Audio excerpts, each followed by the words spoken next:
बच्चों, कैसे हैं आप सब। आशा करती हूँ कि आप स्वस्थ होंगे, मस्त होंगे और अपनी पढ़ाई में व्यस्त होंगे।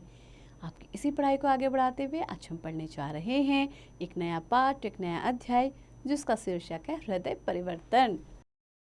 बच्चों, हृदय यानी कि आपका मन, परिवर्तन यानी कि बदलाव। जब आपका मन बदल जाए उसको कहते हैं हृदय परिवर्तन। तो आइए अब इस पाठ का परिचय ले लेते हैं। हृदय परिवर्तन एक ऐसे धूर्त व्यक्ति की कहानी है जो छल कपट से एक बाबा से उसका सबसे प्रिय घोड़ा छीन लेता है, किंतु बाबा का केवल एक वाक्य ही उसका हृदय परिवर्तन का कारण बनता है।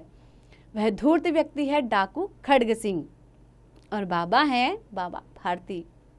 तो आइए बच्चों, इस पाठ को शुरू करते हैं। आप लोग भी ध्यान से सुनिएगा और इस कहानी को समझिएगा। जिस प्रकार एक नेत्रहीन को नेत्र मिलने पर रंग को देखकर और माता पिता को अपने संस्कारी पुत्र को देखकर जो हर्ष का अनुभव होता है, वही आनंद बाबा भारती को अपने तीव्र गति और मनोहरी रूप वाले सुल्तान नाम के घोड़े को देखकर मिलता था। मनोहारी मतलब मन को हरने वाला, यानी कि वो इतना सुंदर था कि किसी के भी मन को हर लेता था। भगवत भजन से जो समय बचता वह घोड़े को अर्पण हो जाता। उस जैसा सुंदर व बलवान घोड़ा पूरे इलाके में न था। बाबा भारती उसे सुल्तान कहकर पुकारते, अपने हाथ से खर हरा करते, खुद दाना खिलाते और देख देख कर प्रसन्न होते थे। बाबा गांव के बाहर एक छोटे से मंदिर में अपना घर, जमीन सब छोड़कर रहते थे। सुल्तान की चाल देखकर वह मुग्ध होकर कहते थे, ऐसे चलता है मानो मोर घटा को देखकर नाच रहा हो। घटा यानी कि बादलों को देख करके नाच रहा हो। उन्हें ऐसा लगता था मानो वे घोड़े के बिना नहीं रह सकते थे। उस इलाके में लोग एक क्रूर डाकू खड्ग सिंह के नाम से कांपते थे। क्रूर यानी कि जो बहुत ही निर्दयी था, अत्याचार करने वाला था। क्या नाम था उसका? खड्ग सिंह। जब सुल्तान की कीर्ति उस डाकू के कानों तक पहुंची तो वह उसे देखने के लिए अधीर हो उठा। एक दिन वह दोपहर के समय बाबा के पास गया और उन्हें नमस्कार करके समीप ही बैठ गया। बाबा भारती ने पूछा, खड्ग सिंह कैसे हो? खड्ग सिंह ने विनम्रता से कहा, आपकी दया है। बाबा ने उसकी आने का कारण पूछा तो उसने भी सहजता से उत्तर दे दिया। सुल्तान की चाह खींच लाई। बाबा भी अभिमान से बोले। बच्चों, अभिमान यानी कि घमंड के साथ। उन्होंने क्या कहा बाबा ने? उन्होंने कहा, विचित्र जानवर है, देखोगे तो प्रसन्न हो जाओगे, उसकी चाल तुम्हारा मन मोह लेगी। खड्ग सिंह ने कहा, मैंने भी बहुत प्रशंसा सुनी है, सुना है देखने में भी बहुत सुंदर है। खड्ग सिंह ने सुल्तान को देखने की अपनी इच्छा के बारे में बाबा भारती को कहा। बाबा भारती खड्ग सिंह को लेकर अस्तबल पहुंचे। बच्चों, अस्तबल यानी कि घोड़ों को रखने का स्थान क्या कहलाता है? अस्तबल। उन्होंने घोड़ा दिखाया गर्व से। खड्ग सिंह ने घोड़ा देखा आश्चर्य से। खड्ग सिंह सोचने लगा, यह भाग्य की बात है, ऐसा घोड़ा तो उसके पास होना चाहिए था। एक साधु को उसकी क्या आवश्यकता? उसका आश्चर्य अधीरता में परिवर्तित हो गया। उसने बाबा को कहा, अगर इसकी चाल न देखी तो क्या देखा? अपनी वस्तु की प्रशंसा सुनकर बाबा का मन भी प्रसन्न हो गया। गर्व से वह घोड़े पर सवार हुए और घोड़ा हवा से बातें करने लगा। बच्चों, हवा से बातें करना एक मुहावरा है जिसका अर्थ है घोड़ा बहुत तेज भागने लगा। उसकी दमदार चाल देखकर खड्ग सिंह के हृदय पर सांप लौट गया। अपनी आदत से मजबूर अब वह सुल्तान को हासिल करना चाहता था। जाते जाते वह बाबा से कह गया, बाबा जी, मैं यह घोड़ा आपके पास न रहने दूंगा। सुल्तान को खोने के डर से बाबा भारती की रातों की नींद उड़ गई और वे सारी रात अस्तबल के बाहर पहरा देते लगे। कई मास बीत जाने पर, मास यानी कि कई महीने बीत जाने पर, मास का मतलब क्या होता है? महीना। तो कई महीने बीत जाने पर भी जब खड्ग सिंह नहीं आया तो बाबा उसे एक स्वप्न समझकर भूलने लगे।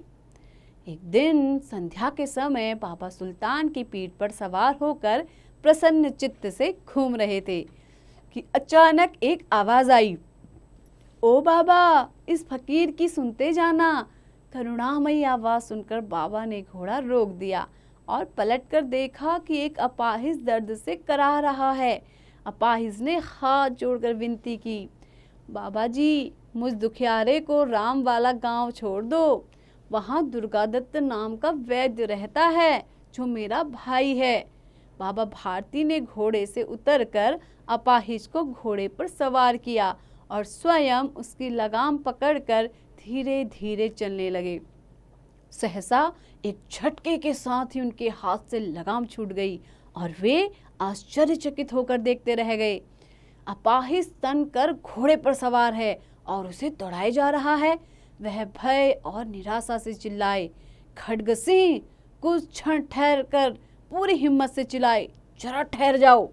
खड्गसिंह ने एक कपटी की भांति सुल्तान की गर्दन पर हाथ फेरते हुए कहा, बाबा जी, अब यह घोड़ा न दूंगा। बाबा ने जब कहा, एक बात तो सुनते जाओ।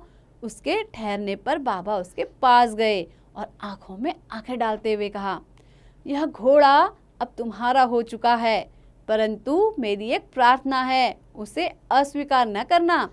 खड्गसिंह ने कहा, बाबा, मैं आपका दास हूँ, केवल यह घोड़ा अब न दूंगा। बाबा भारती ने प्रार्थना करते हुए कहा, इस घटना का वर्णन किसी के सामने न करना। खड्गसिंह ने बहुत सोचा विचारा और बाबा से पूछा, बाबा जी, इसमें आपको क्या डर है?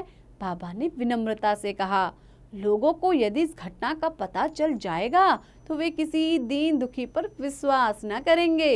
इतना कहते कहते उन्होंने सुल्तान की ओर इस तरह मुंह मोड़ लिया जैसे उसके साथ कोई संबंध ही नहीं है।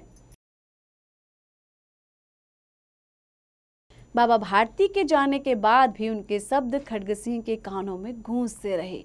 वह सोचने लगा, जिस घोड़े के बिना वे रह नहीं सकते थे, जिसकी रखवाली में कई रातें सोए नहीं, आज उसी के खो जाने पर उनके मुख पर दुख की एक रेखा भी नहीं है। केवल यही उच्च विचार था कि मन में कि लोगों का दीन दुखियों पर से भरोसा न उठ जाए। ऐसे उच्च विचारों वाला मनुष्य देवता ही हो सकता है। रात्रि के अंधकार में खड्गसिंह बाबा भारती के मंदिर पहुंचा। चारों ओर सन्नाटा था। सन्नाटा यानी कि चारों ओर सुनसानी छाई हुई थी, पर दूर गांव से कुत्तों के भौंकनों की आवाजें गूंज रही थी। खड्गसिंह सुल्तान की बाग थामे हुए अस्तबल के फाटक तक पहुंचा। खुला फाटक देखकर हैरान रह गया।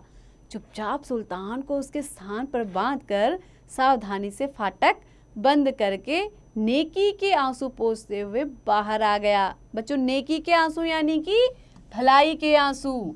नेकी करना, भलाई करना। रात्रि का चौथा पहर आरंभ होते ही बाबा भारती उठे और ठंडे जल से स्नान किया। अनायास, अनायास यानी कि अचानक ही उनके कदम अस्तबल की ओर चल पड़े। घोर निराशा ने पांवों को मन मन का भारी बना दिया और वे रुक गए। घोड़े ने अपने स्वामी के पांवों की चाप को पहचान लिया और जोर जोर से हिनहिनाया। बाबा विस्मय और हर्ष, बच्चों विस्मय यानी कि आश्चर्य और हर्ष यानी कि खुशी। तो बाबा ने क्या किया, आश्चर्य के साथ और खुशी के साथ दौड़ते हुए अपने घोड़े को गले लगाकर रोने लगे। बार बार उसकी पीठ पर हाथ फेरते और उसके मुंह पर थपकियां देते। फिर वे संतोष से बोले, अब कोई दीन दुखियों की सहायता से मुंह न मोड़ेगा। तो बच्चों, कैसी लगी आपको ये कहानी? आशा करती हूँ कि बाबा भारती की ये कहानी आपको बहुत पसंद आई होगी और साथ ही आपने इससे ये सबक भी लिया होगा कि हमें कभी भी किसी को धोखा नहीं देना चाहिए और हमेशा हमें दीन दुखियों की मदद भी करनी चाहिए। तो बच्चों, ऐसे ही पढ़ते रहिए, आगे बढ़ते रहिए और इसका अभ्यास भी जरूर कीजिए।